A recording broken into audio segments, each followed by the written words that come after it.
महायोगी उपाध्याय श्री गुप्ती सागर जी गुरुदेव के प्रवचन और लेटेस्ट धार्मिक भजन व कार्यक्रम निशुल्क देखने व सुनने के लिए हमारे YouTube चैनल गुप्ती धाम को आज ही सब्सक्राइब करें और सबसे पहले देखने के लिए बेल आइकन पर क्लिक जरूर करें। जय बोलिए विश्वबंद भगवान महावीर स्वामी की। संत श्रोमणी आचार्य गुरुवर श्री विद्यासागर मुनिराज की।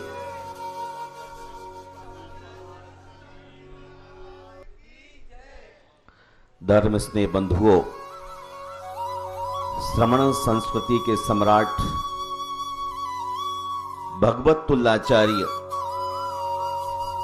यति वृषभ जी कसाय पाहुड़ में लिखते हैं,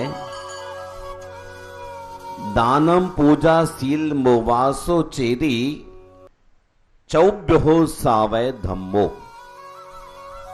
श्रावक के कर्तव्य को उन्होंने रेखांकित करते हुए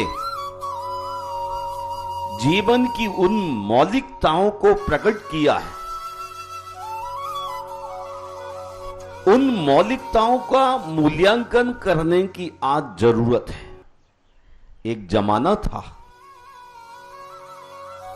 श्रावक अपने धर्म को ऑक्सीजन की तरह प्रतिपल जीता था, और जब ऑक्सीजन के अभाव में व्यक्ति की जान जा सकती है तो श्रावक अपने कर्तव्य से विमुख होने पर डेड हो जाता है। आज जैसे बच्चा अपने जीवित पिता को डेड बोलता है, वैसे ही धर्म भी डेड होने लग जाता है। हमें अपने धर्म को जीवित रखने के लिए प्रयास ही नहीं, पूरी कोशिश कर लेना चाहिए। दान, पूजा, शील और उपवास, इन चार के माध्यम से ही मनुष्य के जीवन की डिजाइन की जा सकती है। जैसे हम अपने जीवन की डिजाइन करने को उत्सुक होते हैं, वैसे हमारा आगामी जीवन सुनहरा बनना शुरू हो जाता है। कोई व्यक्ति इस देश का राष्ट्रपति बनने को बिल्कुल कगार पर खड़ा हो तो उससे पहले भी उसके इंतजाम होने लग जाते।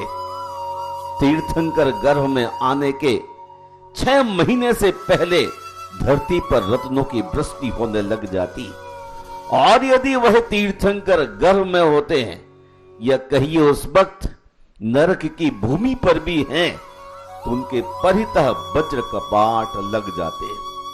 हम अपने कर्तव्य की ओर रुझान बढ़ाएं। दान परंपरा से मोक्ष का कारण है। हमने आज इसका विस्मरण कर दिया। लोगों ने इस बात को साबित कर दिया कि आज मोक्ष नहीं है, लेकिन आपके साबित करने से मोक्ष नहीं है, ऐसा नहीं कहा जा सकता। आना तो मोक्ष है ही, 14 गुण स्थान हैं जहां चढ़ करके आदमी अपने अंतिम लक्ष्य को पाता है, और हम 7 स्टेप चल करके पहुंच सकते हैं। पहुंचे हुए हैं, और आप श्रावक हैं तो आपको भी अपने कर्तव्य की शुरुआत कर लेना चाहिए। दान से परोपकार होता है, और परोपकार की बुद्धि से अपने द्रव्य का उपयोग करना ही जीवन की मौलिकता है। मनुष्य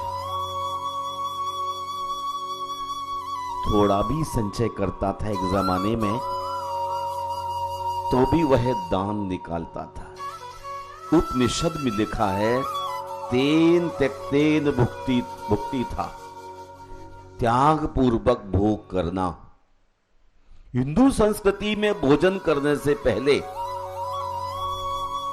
प्रत्येक व्यक्ति एक कटोरी में दाल, सब्जी, नमक, मिर्ची, अचार, अतिथि ना होने के कारण वह निकाल के रखता था, उसके बाद भोजन ग्रहण करता था। विष्णु पुराण में लिखा हुआ है, अतिथि को सम्मान ना करके सीधा भोजन करना विष खाने के समान है। तो कौन सा आदमी वो होगा जो अपने जीवन का भरण पोषण विष के माध्यम से करेगा? वह निश्चय ही दान का पहले एक ग्रास निकालेगा।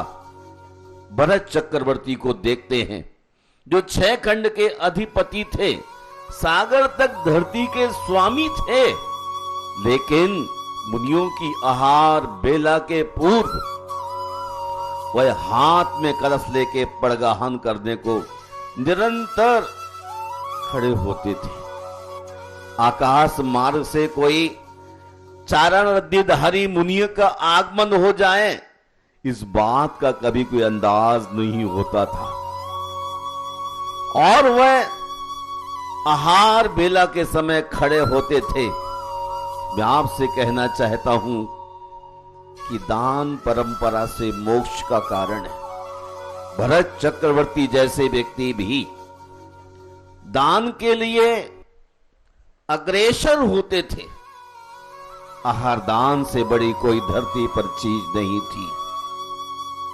महानुभाव, हमें अपने जीवन में इस बात का ख्याल रखने की बहुत ही जरूरत है कि हम अपने कर्तव्यों से विमुख किस लिए हुए हैं। आदमी के पास एक मुट्ठी था भोजन, उसमें से वह शेर निकालता था। अगर एक चपाती है और अतिथि आया है तो एक चपाती के 2 हिस्से हो जाते थे, आधा अतिथि के लिए, आधा स्वयं के लिए। और 3 व्यक्ति हैं तो 3 शेयर किए जाते थे। वास्तव में मां वही होती है जो भूखी रह करके भी बच्चे को दूध पिलाती है। मां का उपवास है, लेकिन बच्चा छोटा होने पर दुग्ध पान कराती है। आज शीशी बॉटल का जमाना आ गया है, लेकिन मां अपने बच्चे को दुग्ध पान करा के प्रसन्न होती थी। हम जैन श्राविकाओं को देखते थे, अष्टमी चतुर्दशी का उपवास करने के बाद भी वो अतिथि का सम्मान करते थे। कारण वो कहते, जब पति के लिए भोजन हम अर्पित करते हैं तो अपने अतिथि का सम्मान क्यों नहीं। अतिथि के सम्मान के लिए हमेशा वो सुख होती थी। धर्म स्नेह बंधुओं, दान श्रावक का कर्तव्य है। जो अपने कर्तव्य से विमुक्त हो जाते हैं, वो आदमी संसार में कभी सुखी नहीं हो सकते। सुख का एक ही मार्ग है, साईं इतना दीजिए तामे कुटुंब समाए, मैं भी भूखा न रहूं साधु न भूखा जाए। हे भगवान, इतना देना कि मेरा जीवन चलता रहे, और सन्यासी द्वार से गुजरे तो उसको भिक्षा देकर मैं उसकी तपस्या में सहयोगी बन पाऊं। मूलाचार में आचार्य वसुनंदी कहते हैं कि साधु शरीर को हस्त पुष्ट करने के लिए भोजन नहीं करता, केवल वह संयम साधना के लिए, तपस्या के लिए, ध्यान के लिए आहार ग्रहण करता है। ले तप बड़ा बन, तपस्या की सिद्धि के लिए वह आहार लेता है। और वह सौभाग्यशाली आदमी होता है जो दान देकर के अपने जीवन का अध्याय खोलता है। ये दान कहीं और कभी झूठा नहीं जाता है। ये दान निश्चित ही परंपरा से मोक्ष को देने वाला है। जो व्यक्ति अपने इन हाथों से श्रमणों के लिए, मुनियों के लिए, आरिकाओं के लिए और उनके अनुयायी ऐलक शुल्लक आदि ब्रह्मचारी गण के लिए भी यदि आहार का दान देते हैं, औषध का दान देते हैं, तो निश्चय ही उनके जीवन की डिजाइन होने लग जाती है। और रंग कैसे बढ़ता है? दान देते वक्त मन के भीतर का भाव, एक मांग किसी पार्टी में जाने वाली है तो वह अपने झटपट करके बच्चे को बोतल से दूध पिला करके फ्री होना चाहती है। और एक मां वह है जो बड़ी देर से सोच रही थी मेरा बेटा कब आएगा और बेटे के लिए दूध पिलाऊंगी, तैयार करके मां ने रखा हुआ है। एक मां जो क्लब में जाने वाली है वह बेटे के मुंह में शीशी डाल के पिलाती है। बेटे का मन स्वीकार नहीं करता, तथापि मां अपने को क्लब में जाने के लिए उत्सुक होने के कारण जबरदस्ती मुंह में डाल के दूध पिला देती है। बेटा उसको वापिस करता है, उल्टी कर देता है। लेकिन जो मां अपने बेटे के लिए अत्यंत प्यार पूर्वक दूध पिलाती है, उस बच्चे के चेहरे की मुस्कुराहट देखकर लगता है कि बच्चा दूध ग्रहण कर रहा है। मुनिराज के लिए जब आप भावपूर्वक आहार दान देते हैं और मुनिराज के चेहरे पर मुस्कुराहट बढ़ती चली जाती है, उससे साबित होता है कि आप दान करने वाले भावपूर्वक श्रावक थे। भावों की बड़ी कीमत है। दान हमारी जिंदगी की वह शोहरत है जिन्होंने जीवन में दानशीलता गुण को प्राप्त करके अपने जीवन को आगे बढ़ाया है, वही व्यक्ति प्रशंसा के पात्र है। मैंने कल अपने गुरुवर के वर्षा योग स्थापन के कलश की प्रक्रिया को जाना और ऐसा लगा कि जैसे दानवीर भामाशाह के बाद हमारी श्रावक समाज पुनः जागृत हो गई हो। 51 करोड़ कितने के कलश चले जा रहे हैं उधर। किसी के चेहरे पर कोई किसी बात की बिलानता नजर नहीं आ रही। कितनी खुशहाली, कितना आनंद। मैं यह सोचता हूं दान ऐसी चीज है जो इंसान के संपूर्ण ऐबों पर पर्दा डाल देती है। दान तमाम दर्दों की दवा है।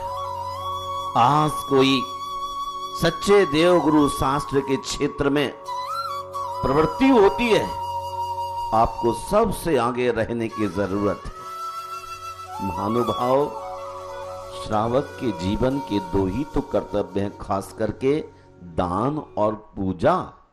ऋण सार में आचार्य कुनकुन ने कह दिया है, श्रावक प्रभात में उठ करके अपने दोनों कर्तव्यों के लिए करने के लिए आगे आ जाए। हम आपसे कहते हैं कोई भी आदमी बिना ऑक्सीजन के जीवित रह सकता है क्या? कोरोना काल में ऑक्सीजन ना मिलने के कारण ही तो फेफड़े खराब हुए, जीवन से हाथ धोना पड़ा। वो परिस्थिति देख करके आपकी आंखों से आंसू और आपका दिल द्रवित हो पड़ा, आप रो पड़े। लेकिन जैसे ही वो काल निकल गया, फिर से आप अपने पुराने स्वभाव में आ गए। जीव दया का भाव भी आपके दिल से कूच कर गया। जीव दया जैन धर्म का पहला सिद्धांत है। जो व्यक्ति जीवों की दया करता है उसका जीवन धन्य माना जाता है। हमें चींटी की भी रक्षा करने की जरूरत है। उसमें भी हम जैसे जीव है, जैसे हमारे प्राण हैं वैसे ही उसके प्राण हैं। इसलिए हमें परिस्थितियां देख करके दान करना एक अपना कर्तव्य समझना है। मां अपने बेटे के लिए दूध पिलाए या भोजन किए बिना कोई स्टेप लेती ही नहीं है। लेकिन आप अपने जीवन में दान करने से प्रतिदिन चूक रहे हैं। मैं आपसे कहना चाहता हूं, अपनी हैसियत के अनुसार आपको प्रत्येक दिन दान करके ही भोजन करना चाहिए। जो व्यक्ति बिना दान किए भोजन करता है तो विष्णु पुराण के अनुसार विष का भक्षण करता है। महानुभाव, विष का भक्षण करके अपने जीवन को चलाए नहीं जा सकता है। जीवन को निहाल करने के लिए हमें इस बात का ख्याल रखना है। मैंने एक देखा था पशु के लिए एक कबूतर छोटे छोटे बच्चों के लिए थोड़ा सा ब्रेड खिला रहा है और खुद भी खा रहा है। पर्यूषण मन की आंखें, उसके अंदर त्याग धर्म में पिक्चर खींची गई है, दिखलाई गई, दर्शाई गई है कि पशु पक्षी भी सामने वाले अपने परिवार को भोजन देकर के भोजन ग्रहण करते हैं। न जाने वो व्यक्ति कैसा है जिसके दिल से उपकार की भावना खत्म हो गई है। इतना ज्यादा आदमी सेल्फिश हो गया कि मैं और मेरा परिवार। लेकिन कोरोना काल में तो यहां तक देख लिया कि मैं और मेरा परिवार भी नहीं। पति पत्नी से कहता है तुझे अपनी पलकों पर सारी जिंदगी रखूंगा, लेकिन कोरोना होने पर वही पत्नी पति के लिए भोजन परोसने में कठिनाई महसूस कर रही है और नौकर के माध्यम से भोजन डाल दिया गया। यदि आप मर रहे हैं तो मैं तुम्हारे साथ थोड़े ही मरना चाहूंगी। आप देखो जरा, सोचो, नजदीक आकर के उन विचारों को, परिस्थितियों को और सच्चाई से वाकिफ होकर के अपने कर्तव्य दान के लिए उन्मुख हो जाना चाहिए। काश यदि काल निमंत्रण लेकर मेरे लिए आ गया तो हम भी उन्हीं अज्ञानियों की पंक्ति में नजर आएंगे। हमें अपनी पूर्ण आयु जीने के लिए अपने कर्तव्य से विमुख नहीं होना। जो आदमी अपना कर्तव्य करता रहता है उसकी जिंदगी बहुत ही सुंदर होती है और उसके साथ जो भावों का तारतम्य चलता है वो उसकी जिंदगी के डिजाइन करने के बाद कलर भरता रहता है। आपने किस भाव से दान दिया? आपने दिया, पर किस भाव से दान दिया? कभी आपने क्रोध में दान दिया, चल चल निकल यहां से ले, और आपने किसी भिखारी को दे दिया। कभी आपने बड़ी सभा में देखा करोड़ों करोड़ों का दान हो रहा है और आपका मन उछल पड़ा और आपने अपने साथियों का सम्मान करते हुए देख करके आपको मन में भाव जागा मुझे भी करना चाहिए, तो आपने मान के कारण दिया। लेकिन आपको क्या क्या मिलेगा मुझे नहीं मालूम। कभी आपने क्रोध से दिया, कभी मान से दिया, कभी छल के कारण दिया और यह सोचा कि आचार्य समंत्र भद्र स्वामी कहते हैं जो आदमी खेत में एक मुट्ठी फेंकता है उसको सैकड़ों मुट्ठियां लौट करके आती है, और आपने रिटर्न गिफ्ट की भावना से भी दिया तो आपको जीवन में क्या मिला? मां केवल अपने बच्चे को दूध इसलिए पिलाती है कि मेरा कर्तव्य है, और मां अपने कर्तव्य को कर डालती है। हम अपने जीवन में कर्तव्यशील कब बनेंगे? हम छोटे छोटे से अच्छे कार्य करने के लिए अग्रसर होते हैं, तब भी आप यह सोचते हैं कि मेरे से तो काम नहीं होगा, अनेक लोगों के मिलने के बाद ही काम होगा। छोटा सा भी काम आप कहते कि मैं अकेला कैसे करूं, लेकिन रविन्द्रनाथ टैगोर कहते हैं एकला चलो रे, अकेले चलते रहो, हाथ में ध्वज लेकर, पीछे मुड़ के देखने की कोई जरूरत नहीं है। जो आदमी पीछे मुड़ के देखने लग जाता है वह अपनी जिंदगी में सफलता की ध्वजा नहीं फहरा सकता है। विजय वैजयंती फहराने के लिए उसको अकेला ही चलना पड़ेगा, और जिस व्यक्ति को अकेले चलने की आदत पड़ जाती है उसके पीछे काफले चलते हैं। हम कहते मेरे साथ कोई नहीं है, तो देखो आदिनाथ भगवान अकेले ही मुक्ति के पथ पर चले थे। अलबत्ता पीछे एक कम 4000 राजा चल पड़े, लेकिन आदिनाथ तो अकेले ही निकले थे। आपके ख्यालों में होगा, नहीं तो आचार्य जिनसेन के पास बैठकर समझ लीजिए कि आदिनाथ अकेले निकले कि 4000 का झुंड लेके अकेले निकल पड़े थे। जो आदमी अच्छा कार्य करना चाहता है उस आदमी को तुरंत ही आगे बढ़ लेना चाहिए। महानुभाव जो संयमी को दान देता है वह सोने में सुहागा होता है। जैसे कि वो रसगुल्ला कौन सा वाइट छेने के रसगुल्ले पर थोड़ा केसर का और रंग लग जाए तो कितना सुंदर लगने लग जाता है। दान दिया जा रहा है, लेकिन दान किसको दिया जा रहा है? उत्तम पात्र को दिया जा रहा है। और उत्तम पात्र अहिंसा, सत्य, चौरी, ब्रह्मचर्य, अपरिग्रह जैसे उदात्त महाव्रतों का आचरण करने वाला होता है। इसलिए वह तीर्थंकरों के समान देखा गया है। उस महात्मा के द्वारा ही तुम्हारे लिए जीवन का रास्ता मिलेगा, तट मिलेगा, किनारा मिलेगा, मुक्ति जाने का।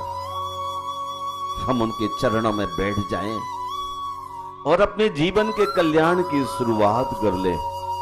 आप सदैव इतने कमजोर महसूस करते हैं कि मेरे पास क्या है, मेरे पास तो कुछ भी नहीं है।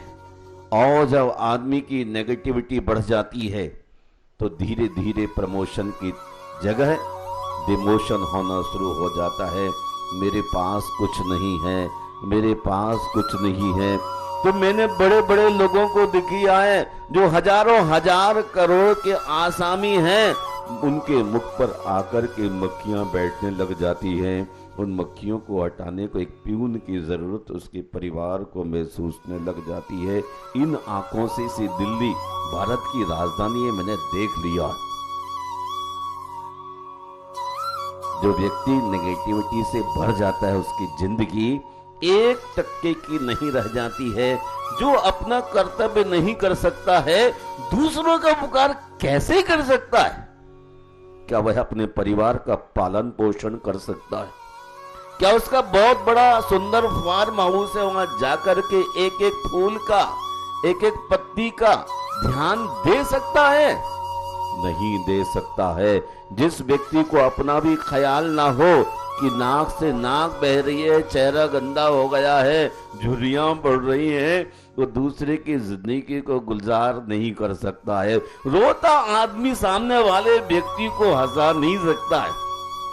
मैं बार बार कहता हूं कि हमारे लिए मुस्कुराने की जरूरत है। मां की मुस्कुराहट होने पर ही बेटा दूध पीता है। कई बार माताएं कहती, महाराज जी आपने आज तो आहार बहुत कम लिया। मैं सोचता हूं यदि आप मुस्कुराते हुए आहार दिए होते तो शायद एक चपाती और ज्यादा खाई जाती। लेकिन आपकी मायूसी के देख करके, चेहरे की मिलानता, भयभीतता को देख करके लगता है यहां से अभी भाग निकलो, वरना ये नेगेटिविटी भरा हुआ भोजन जब मेरे भीतर जाएगा तो मेरे से ध्यान ना होगा, मेडिटेशन नहीं कर पाऊंगा। वो तामसी तरंगे हमारे भीतर घुल करके हमारे जीवन को ही विषाक्त कर डालेंगी। और इसलिए वहां से जल्दी भागने का मन करता है। और जब बहुत ही प्रसन्न होते हैं देने वाले दातार, तब वहां पेट में जगह नहीं हो तो भी जगह हिला डुला करके निकल आती है। आपने देखा, बरसों बाद आपका कोई मित्र आ जाए घर के ऊपर और आप भोजन करके ही बैठे हुए हैं और मित्र के प्रेरित करने पर मित्र कहता कि नहीं भाई मैं आपके बिना भोजन नहीं करूंगा, तो मित्र की बात को रखने के लिए आप भोजन करने को बैठ जाते हैं और जितना भोजन किया उससे भी ज्यादा आप ग्रहण कर लेते हैं। ये प्रेम ही तो है, ये वात्सल्य तो है। ये कुछ नहीं कहता है, ये मन कहता है। भूख मन की है, पेट की भूख नहीं है। और मित्र के मन को रखने के लिए आपने थोड़ा थोड़ा थोड़ा करके बहुत सारी चीजों को ग्रहण किया और मित्र भी खुश और आप भी खुश। आप अपना कर्तव्य करने से दूर मत भागिए। मैं अपने आचार्य भगवान के वर्षा योग के कलश को देख करके भीतर से सोचता हूं कि आदमी कितनी प्रसन्नता के साथ पूर्ण आयु के लिए सब कुछ देने को तैयार हो गया, और आप कहते मेरे पास तो कुछ भी नहीं है। मेरे पास क्या है? आपने जिंदगी में कभी दिया नहीं, इसलिए आपके भाव नहीं होते। दीमक लग जाए अथवा और भी किसी तरह से नष्ट हो जाए, लेकिन आपके मन में ऐसा उत्तम भाव नहीं बन पाता है जिस उत्तम भाव के माध्यम से हम अपने जीवन को निहाल कर सके। एक छोटी सी और हम आपको बात कहने चाहते हैं। एक व्यक्ति ने बहुत ही सुंदर महल बनाया। थुबुन जी की बात थी, गुरुदेव के चरणों में व्यक्ति पहुंचा हुआ था। उसने कहा भगवान कैसा घर बना, कैसा मेरा घर है, जरा बताइए कैसा लग रहा है। उन्होंने कहा कि मरघट तो बहुत ही बढ़िया बनाया, मरघट बहुत ही बढ़िया बनाया। उसको पानी उतर गया।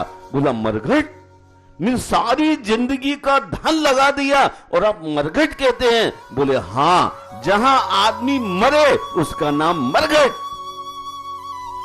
और आपके इस विशाल सुंदर द्वार से आपको 4 आदमी लेकर के बाहर जाएंगे, ये मरघट। और वहां निगम बोध घाट को शमशान कहते हैं, जहां जलाया जाता है, पल पल जलता शमशान। आपने क्या बनाया? मरघट। आपकी टांगें हिल गई, शरीर हिल गया, दिमाग हिल गया, बैलेंस बिगड़ गया, और आपने सारी संपत्ति उम्र भर की लगा दी। लेकिन क्या बनाया? बाबूजी बताओ क्या बनाया? मरघट बनाया। और आप सोचते महल तो चक्रवर्ती का नियोग से मिलता। चक्रवर्ती, कामदेव, तीर्थंकर कोई महल का निर्माण नहीं करते हैं, सब उनके पिछले पुण्य के योग से खड़ा ही मिल जाता है। देखो तीर्थंकरों की जो अयोध्या सोने की होती है, यहाँ तो एक कीरिंग पहनने के लिए आपको तपस्या करने पड़ती है, तो डायमंड डालना हो तो और भी कठिनाई लगती है।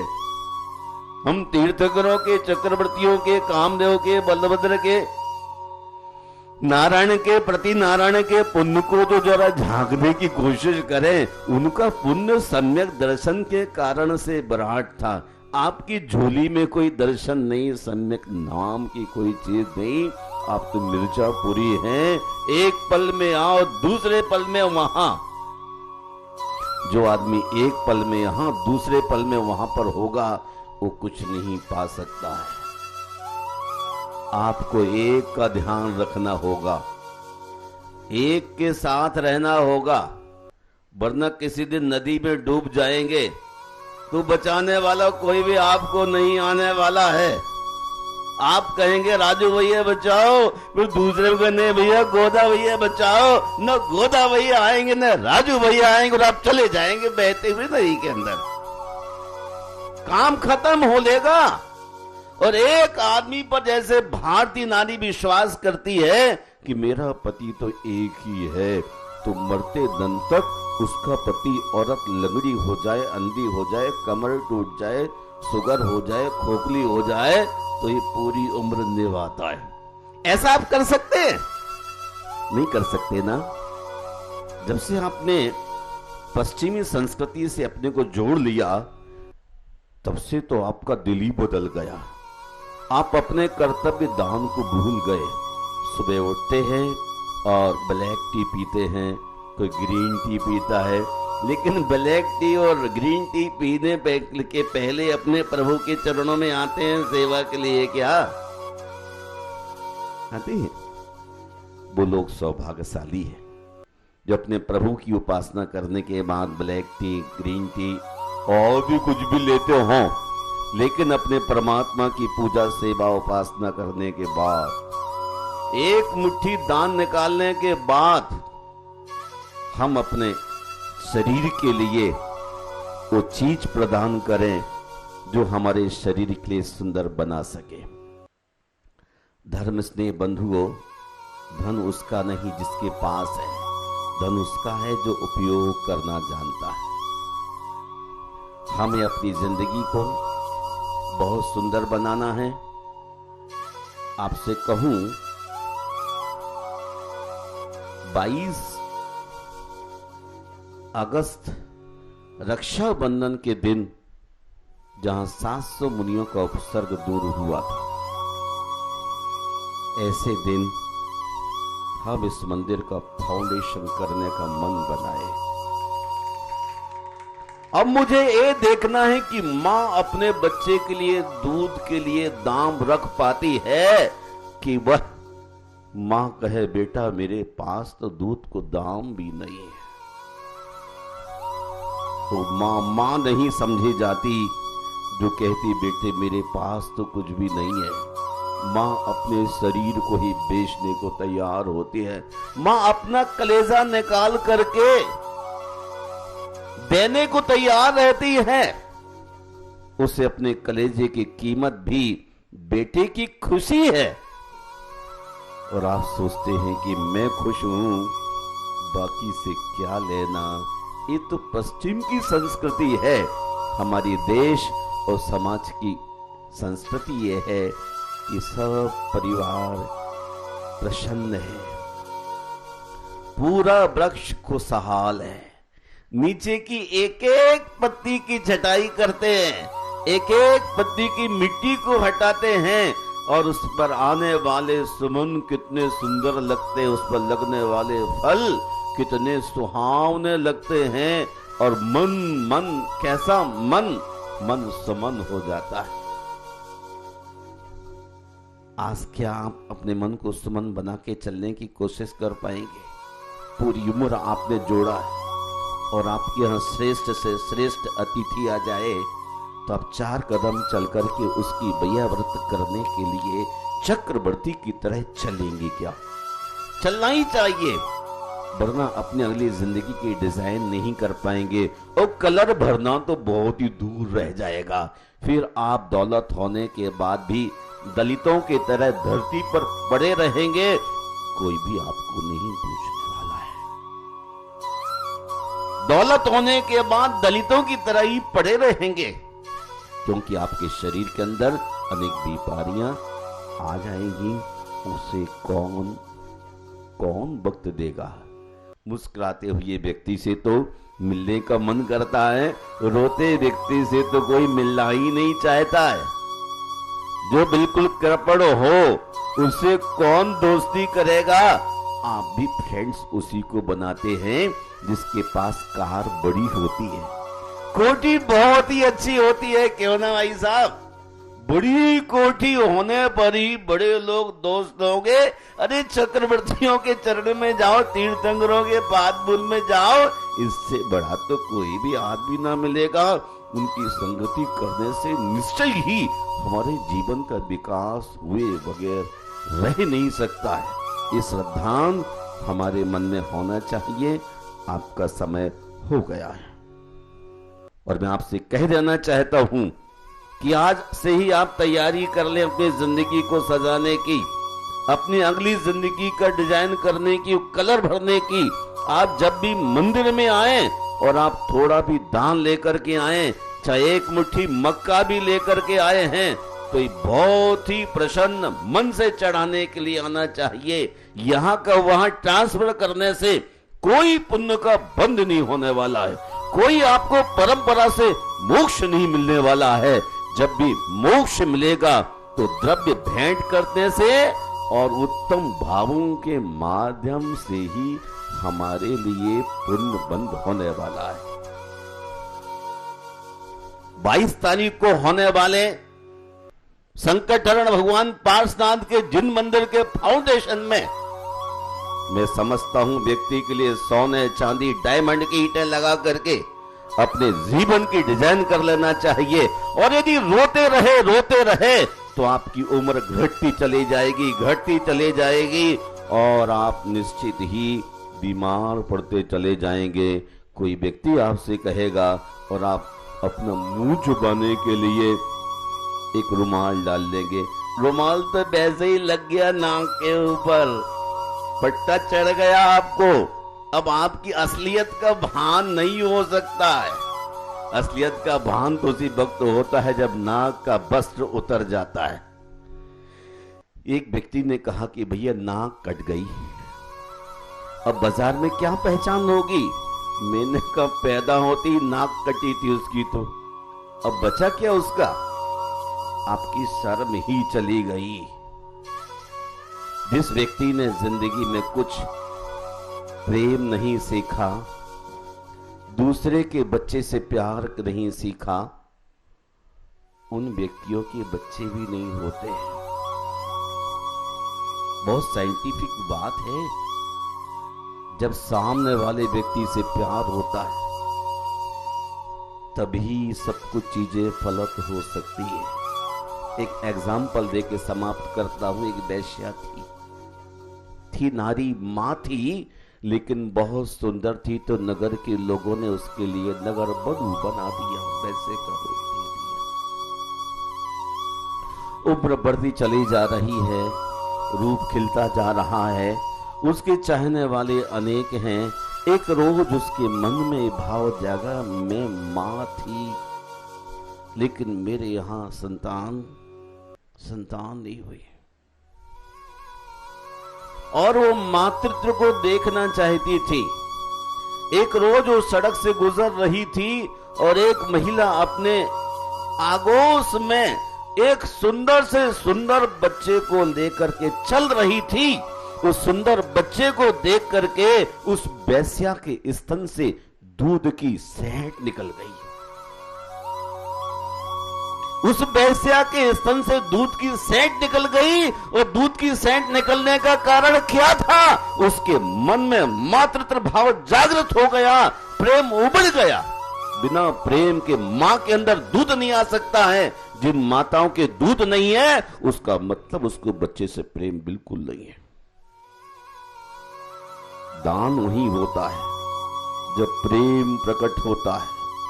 उसके लिए आदमी सब कुछ कुर्बान करना चाहता है, और जब प्रेम नहीं होता है तो सारी वस्तुएं होने के बाद भी कहता नहीं और लोगों के लिए तो रखिए। वो सोचता है अतिथि को सब कुछ भेंट कर दीजिए, बहुत कुछ है।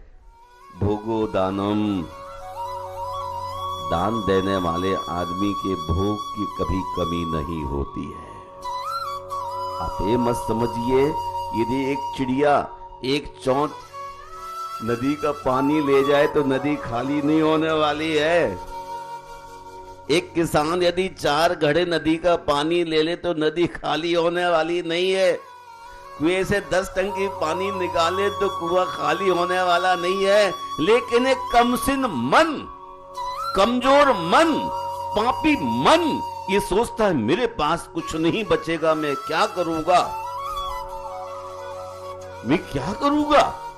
तो अपने कुएं का ताला लगा के रख लो, अपनी नदी का बांध लो, पानी सड़ जाएगा। और जैसे जैसे निकलता रहेगा तो कुआं भी सुंदर रहेगा, भरा रहेगा। नदी भी लहलहाती हुई बहुत खूबसूरत लगेगी। आप कहते मेरे पास क्या है। आपके पास कुछ भी नहीं ना, कुछ नहीं है। क्या है भैया, कुछ है? नहीं मेरे पास तो कुछ भी नहीं है। आकाश से छाती रखो और अच्छे भाव रखो, अपने कर्तव्य का ध्यान रखो। दान मनुष्य के जीवन का पहला कर्तव्य है। आज चातुर्मास प्रवचन माला का प्रथम व्याख्यान मैंने श्रावक के कर्तव्यों से प्रारंभ किया है, और आप अपनी जिंदगी में जो भी अर्जन किए हैं उसका दान करना भी सीखना चाहिए, तो ही आपकी जिंदगी बहाल होगी। वरना किसानों की तरह गुंडे बदमाश रख के सिंधु आडा पर 8-9 महीने बैठने से कुछ नहीं होगा। बैठे रहो, कोई भी नहीं पूछने वाला। हमारे देश का प्रधानमंत्री बहुत समझदार है। वही मैं आपसे कहता हूं, हमारा तीर्थंकर बहुत ही विशाल है, बहुत ही विराट है। आप जैसा सोचोगे वैसा ही वैसा आपको मिलने वाला है। यदि आप उदारता के साथ सोचोगे, उदारता के साथ मिलेगा, और न्यूनता के साथ सोचोगे तो आपको उतना ही मिलने वाला। आपका उद्देश्य बहुत बड़ा होना चाहिए, आप कभी भी पहुंचे, लेकिन उद्देश्य यूं कहिए महत्वाकांक्षा बहुत ही ऊंची होना चाहिए। यदि महत्वाकांक्षा नहीं होगी तो आदमी मुर्दे के समान ही देखा जाएगा। इसलिए 22 तारीख आने के पहले आप तैयारी कर लें। मैं देख रहा था आचार्य भगवान के कलश आरोपण के समय ये शायद सालों की तैयारी हो, निश्चित एक दिन की कोई तैयारी नहीं हो सकती है। वर्षों से व्यक्ति ने सोच लिया है, कार्यकर्ताओं ने लोगों को जागृत कर दिया है और बिल्कुल उनके जीवन को आंदोलित कर दिया। आंदोलित करने से ही ज्वालामुखी पट गया और एक रिकॉर्ड कायम कर गया। गिनीज बुक को भी उसने फेल कर दिया। क्या रिकॉर्ड करेगा गिनीज बुक भी? जो व्यक्ति का दिल उत्साहित हो जाता है। इसलिए महानुभाव, आज आप भोजन करने से पहले थोड़ा सा दान निकालिए